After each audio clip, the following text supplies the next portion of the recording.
Hello and welcome to this brand new video of Budding Miners. I am Priyanshu Kumar Giri, your physics and chemistry mentor on this channel. I am currently pursuing a bachelor's from IIT Madras, and this video is going to be on the ways to calculate number of moles. But before we begin the video, like the video, share and subscribe.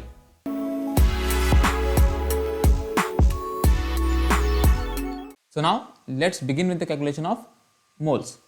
So पिछले class में हमने क्या पढ़ा था कि number of particles in 1 mole of any substance is equal to Na, Avogadro number. इसका value होता है 6.022 × 10⁻23. यानी कि जब सब्सटेंस अगर एलिमेंट हो तो उसमें कितने एटम्स होंगे? Na एटम्स होंगे. अगर सब्सटेंस हमारे पास कंपाउंड हो तो उसमें कितने मॉलिक्यूल्स होंगे? Na मॉलिक्यूल्स होंगे. इतना हमने पढ़ा था. और क्या पढ़ा था हमने कि 1 mole of any substance, be it element और कंपाउंड, उसका मास जो है is equal to its molar mass, जिसको हम लोग कैपिटल एम से रिप्रेजेंट करते हैं. एग्जाम्पल के लिए 1 mole of Na weighs 23 gram, that is its molar mass. So हम इसका यूज करेंगे आगे. तो अब तक की गिवन इन्फॉर्मेशन से हम लोग दो फॉर्मूला बना सकते हैं फॉर नंबर ऑफ मोल्स, जो कि तीनों स्टेट ऑफ मैटर पे एप्लीकेबल हो, for solid, liquid and gases, तीनों पे. वो जो कि है number of particle divide by Na, और मास गिवन, जो क्वेश्चन में मास गिवन है आपको, डिवाइड बाय मोलर मास, क्योंकि एक मोल का जो मास है that is equal to molar mass. तो जो गिवन मास है उसको डिवाइड कर देंगे आप तो you will get the moles. और एक मोल का जो पार्टिकल्स है वो Na है, तो अगर गिवन पार्टिकल को डिवाइड कर दें Na से तो you will get the moles again. एक सवाल है एग्जाम्पल के लिए कि अगर आपके पास गिवन नंबर ऑफ एटम्स, आपको गिवन नंबर ऑफ एटम्स दिए हैं, तो आपको कितने मोल्स ऑफ ऑक्सीजन है वो निकालना है. कुछ नहीं करना है, बस डिवाइड कर देंगे तो will get number of moles.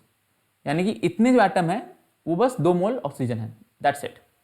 ठीक है, इतने एटम ऑक्सीजन के 2 मोल ऑक्सीजन है. एक सवाल मास पे भी है, तो गिवन 88 ग्राम ऑफ CO2 है आपके पास, तो कितने मोल ऑफ CO2 है आपके पास. ठीक है, तो आपको मोलर मास डिवाइड करना है. CO2 का CO2 मोलर कितना होगा, तो 12 plus 2 times of oxygen, that is 16, तो 32 प्लस 12 44. so आपको 2 मोल ऑफ CO2 मिल गया. यानी कि 88 ग्राम ऑफ CO2 कुछ नहीं है, बस 2 मोल ऑफ CO2 है. अब हम पढ़ेंगे एक ऐसा फॉर्मूला जो कि सिर्फ गैसेस पे एप्लीकेबल है, और वो भी एट STP. अब STP क्या है sir? STP is standard temperature and pressure, that is 1 atm pressure and 25 degree Celsius temperature.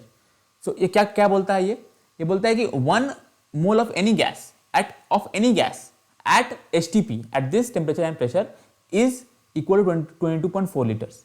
और इसको क्या बोलते हैं? Molar volume. क्या बोला मैंने? 1 mole of any gas at STP, that is standard temperature and pressure, is equal to 22.4 litres. और ये वॉल्यूम क्या होता है? इसको बोलते हैं मोलर वॉल्यूम. ठीक है.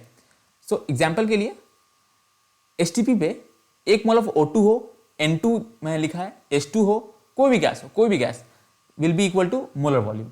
उसका वॉल्यूम जो होगा मोलर वॉल्यूम के इक्वल होगा, 22.4 लीटर्स. ठीक है. तो इससे फॉर्मूला क्या बनेगा कि नंबर ऑफ मोल जो हमारे हैं वो जो गिवन वॉल्यूम है क्वेश्चन में, उसको मोलर वॉल्यूम डिवाइड कर देंगे. ठीक है, क्योंकि 1 मोल का वॉल्यूम मोलर वॉल्यूम है, तो जो वॉल्यूम गिवन है उसे डिवाइड करके नंबर ऑफ मोल्स हमको मिल जाएगा. एक सवाल उसके ऊपर 89.6 लीटर ऑफ H2 है एट STP, तुमको कितने मोल्स ऑफ H2 है हमारे पास? अगेन डिवाइड कर देंगे given mass upon given volume upon molar volume, 4 मोल हमारे पास H2 मिल गया.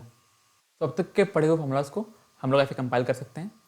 पहले 2 फॉर्मूला जो हमारे हैं पार्टिकल्स और मास वाले, वो एप्लीकेबल हैं तीनों स्टेट्स ऑफ मैटर पे. और जो तीसरा फॉर्मूला हमारा है सिर्फ गैस पे एप्लीकेबल है एट STP, इसलिए मैंने कंडीशन अप्लाई स्टार लगा रखा है उसके ऊपर. ठीक है, इन तीनों को पढ़ना है अच्छे से. नाउ अब इन तीनों को रिलेट करने के लिए हमारे पास एक ये डायग्राम है. अगर वो कभी मास दे दे और बोले कि पार्टिकल बताइए, तो आप डायरेक्टली मास से पार्टिकल वाला कोई रिलेशन यूज मत कीजिएगा. जस्ट आप मास से मोल्स पे पहले आ जाइएगा और फिर वहाँ से आप पार्टिकल्स पे आ सकते हैं. ठीक है, पार्टिकल्स पे आ सकते हैं. आपको वॉल्यूम कभी दे दे, अब बोले कि मास बताओ, तो वॉल्यूम से पहले आप मोल्स पे आइए, फिर आप मास पे कूदिए. आप एक्स्ट्रा स्टेप ऐड करके अपना गलती होने का चांस कम कर लीजिए. आप श्योर रहिएगा आपका आंसर एकदम सही आए. ठीक है, जैसे फॉर एग्जाम्पल कुछ क्वेश्चंस करते हैं. हमारे पास 80 ग्राम ऑफ NaOH है. ठीक है, और हमको बताया number of particles of Na कितना होगा इसमें. सो करना कुछ नहीं है, पहले NaOH के हम मोल्स निकालेंगे. ठीक है, NaOH के पहले मोल्स पे आ जाइए. आपको मास दिया गया, पहले मोल्स पे आ जाइए. मास से पार्टिकल्स पे जाने का कोई जरूरत नहीं है, मोल्स पे आ जाइए. तो मोल्स ऑफ NaOH कितने हो जाएंगे? Given mass upon molar mass. तो मोलर मास कितना होगा NaOH का? 23 प्लस 16 प्लस 1 40, 80/42. तो हमारे पास 2 मोल ऑफ NaOH है.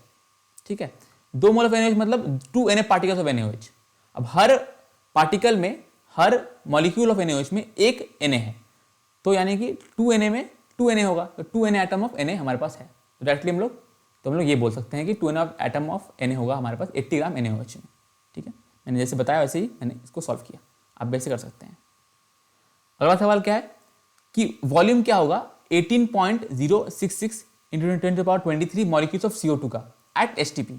ठीक है, अगेन मोल्स निकालिए आप। ठीक है, मोल्स के लिए क्या, given particles divide by Na, आप 3 मोल्स पे आ गए, यानी कि आपके पास 3 मोल्स ऑफ CO2 है। ठीक है, तो मैंने पढ़ा है कि 1 mole of CO2 at STP is 22.4 litre. ठीक है, तो 3 कितना होगा एट STP, 3 से मल्टीप्लाई कर देंगे उसको, विल गेट 67.2 लीटर्स। सो ऐसे करके हम लोग ऐसे क्वेश्चन को सॉल्व करेंगे। ठीक है, स्टेप बाय स्टेप आगे बढ़ेंगे। आई होप आपको हेल्प हुआ हो।